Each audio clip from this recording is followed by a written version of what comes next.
Cuando pensamos en la especie humana nos parece innegable e imposible nuestra existencia fuera de la naturaleza.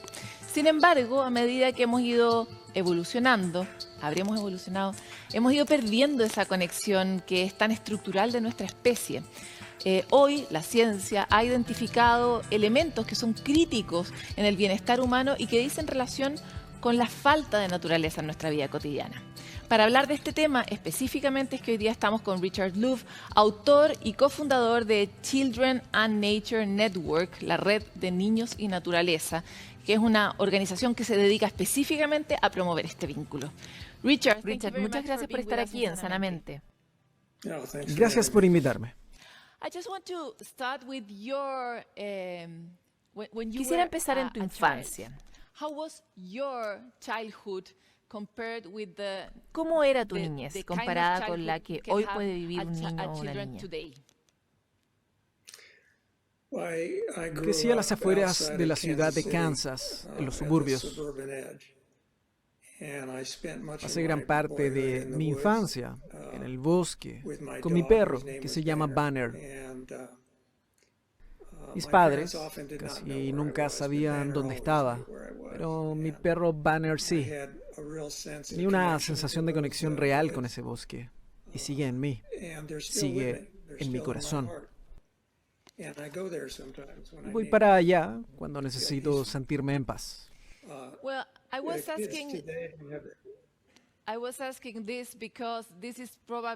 Te preguntaba porque esto es probablemente algo muy único. Hoy en día la mayoría de la población no tiene la oportunidad que tú tuviste. Entonces, ¿por qué crees que necesitamos recuperarlo y por qué trabajas en eso? Ciertamente, no solo por la nostalgia y mi intento de repetir mi niñez en muchos otros niños. Eso no es todo. En 2005, cuando escribí Last Child in the Woods, presenté el concepto trastorno por déficit de naturaleza. Solo encontré cerca de 60 estudios académicos que investigaran el tema. En la actualidad hay miles de estudios. De hecho, uno fue publicado hoy en el Washington Post. Hicieron un estudio de todos los ya existentes y nuevamente la conclusión es que estar en la naturaleza, tener una conexión con ella, ya sea estés en la ciudad o en el campo, es fundamental para la salud y el bienestar humano. ¿Cuál es el impacto de no tener esa conexión con la naturaleza en tu vida? Bueno, el impacto positivo que te pierdes si no estás en contacto con la naturaleza incluye no tener déficit de vitamina D, la disminución significativa de la presión diastólica, disminución del estrés, del cortisol, prevención de diabetes, obesidad. Es una larga lista de enfermedades y problemas humanos que tienes más probabilidad de vivirlas si no has tenido la oportunidad de estar en contacto con la naturaleza, si hoy no tienes esa conexión con ella. Es literal un asunto de vida o muerte. La tasa de natalidad es mucho más baja en barrios urbanos en que no hay naturaleza.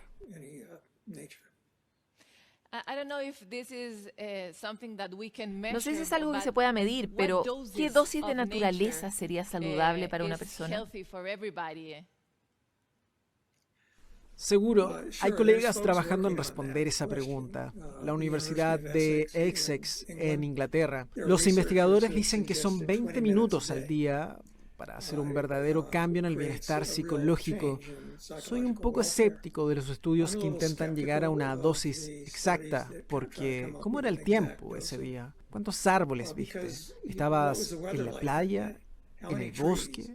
Entonces, son muchas variables con la naturaleza. Es muy difícil llegar a una dosis correcta.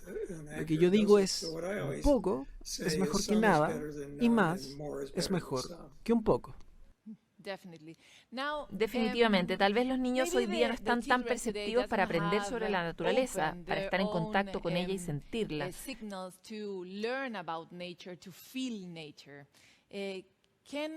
¿Qué ideas existen y podrían ayudarnos a abrir sus ojos y estar más receptivos al estar en contacto con la naturaleza y recibir sus beneficios? Hay hartas ideas. Luego de escribir Los últimos niños en el bosque, publiqué Vitamina N por la naturaleza. Y son 500 maneras en que las personas y las comunidades pueden conectar a los niños con la naturaleza. Y adultos también. Para los adultos también es importante. Una cosa para recordar es que los seres humanos, la gente que investiga nuestros sentidos, ya no hablan de 5 sentidos, sino de manera conservadora hablan de 9 o 10 sentidos. Incluso, algunos científicos dicen que tenemos cerca de 30 sentidos y esos se atenúan cuando no se usan. Y hemos creado espacios en las escuelas y en los hogares donde los niños pasan más tiempo mirando las pantallas y cuando sucede eso, lo que estás haciendo es apagar tus sentidos para enfocarse en solo 2, que son los que necesitas para, supuestamente, navegar donde sea por el mundo a través de Internet. Eso es, para mí, la definición de estar menos vivo. Y no creo que ni un padre quiera eso para sus hijos. De acuerdo, pero ¿cómo puedo saber si tengo el trastorno por déficit de naturaleza? ¿Cómo puedo darme cuenta? Siempre soy cuidadoso con esa pregunta, porque en el libro dejo en claro que no es un diagnóstico médico. Tal vez debería serlo, pero no lo es aún. Es un tema importante y en el que muchas personas sintieron que no tenían un lenguaje para tratar el tema. No lo veo como una enfermedad de los niños o de un individuo, lo veo como una enfermedad de la sociedad, de la ciudad. Cuando las ciudades no tienen parques, en especial en las áreas más pobres, esto es muy común en Estados Unidos, es un tipo de enfermedad política. Soy muy cuidadoso con eso.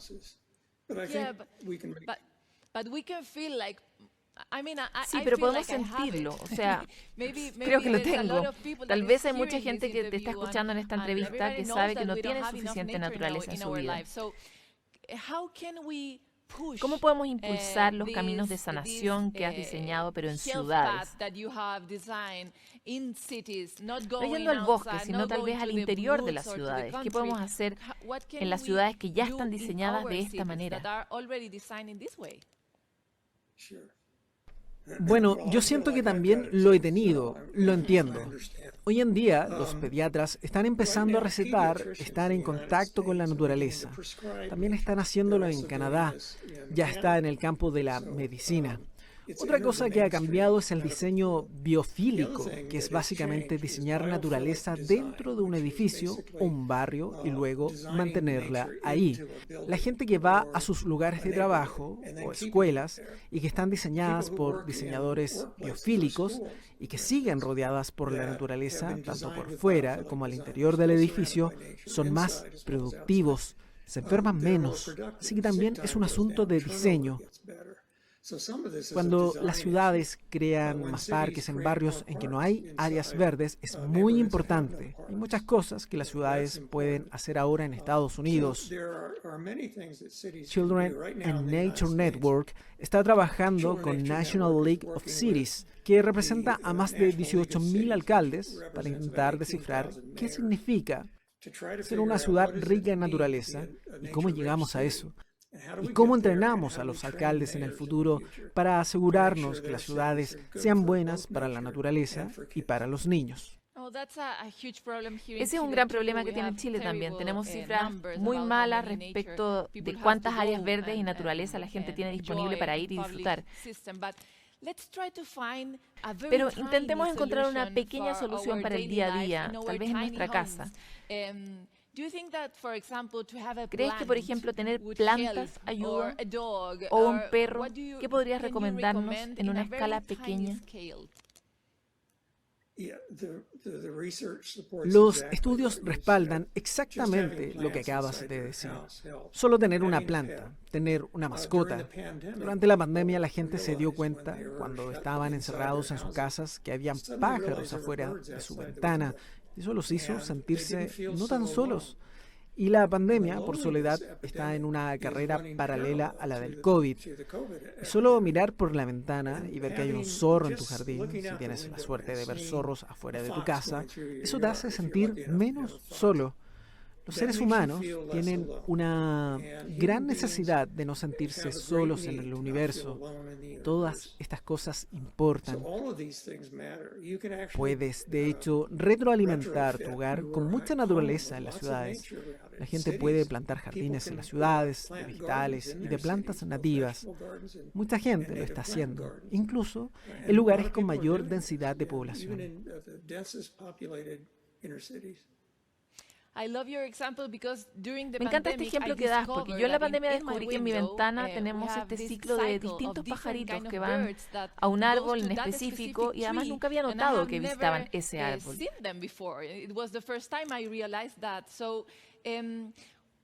¿Cómo podríamos enseñar una nueva manera de observar la naturaleza que nos rodea? Tal vez ese árbol en el jardín o en la calle, que es muy común para uno, pero que uno nunca realmente mira. Tal vez en tu iniciativa tienes ideas para escuelas, para gente común en sus propias casas.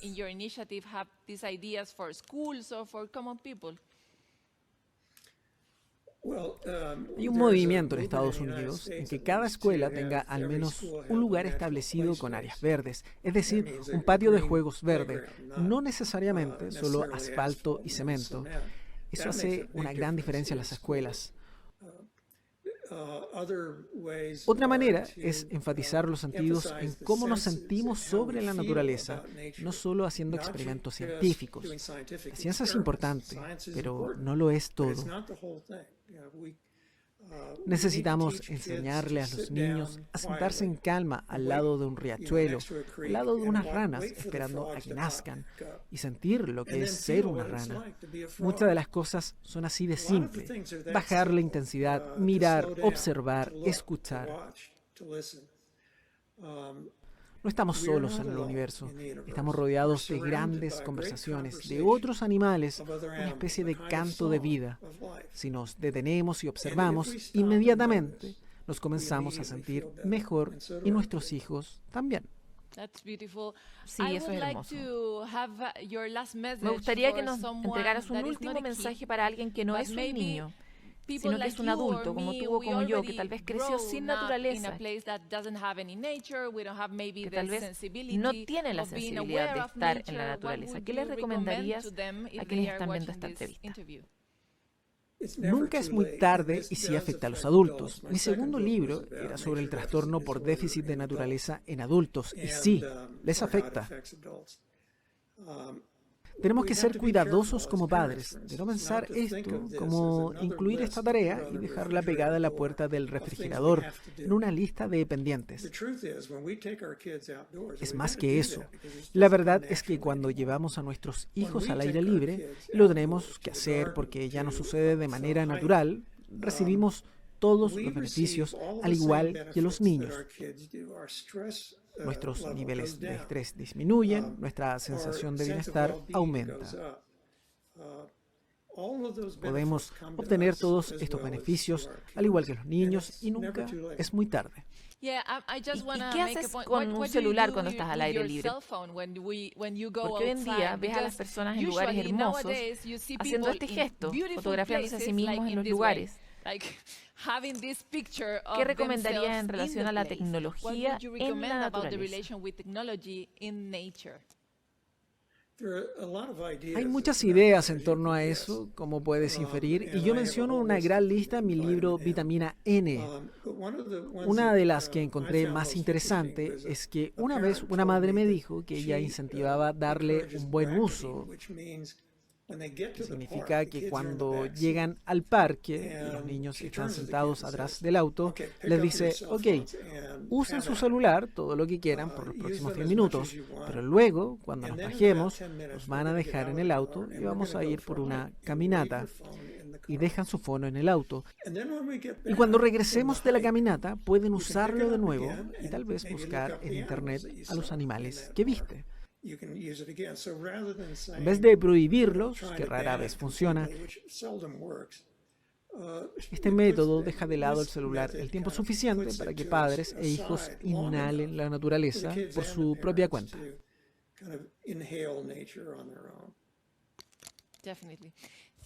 Definitivamente. Muchas gracias, Richard. De verdad queríamos tener esta conversación contigo. Ha sido muy inspiradora y nos da algo de esperanza en este mundo tan difícil que estamos viviendo. Muchas gracias. Muchas gracias.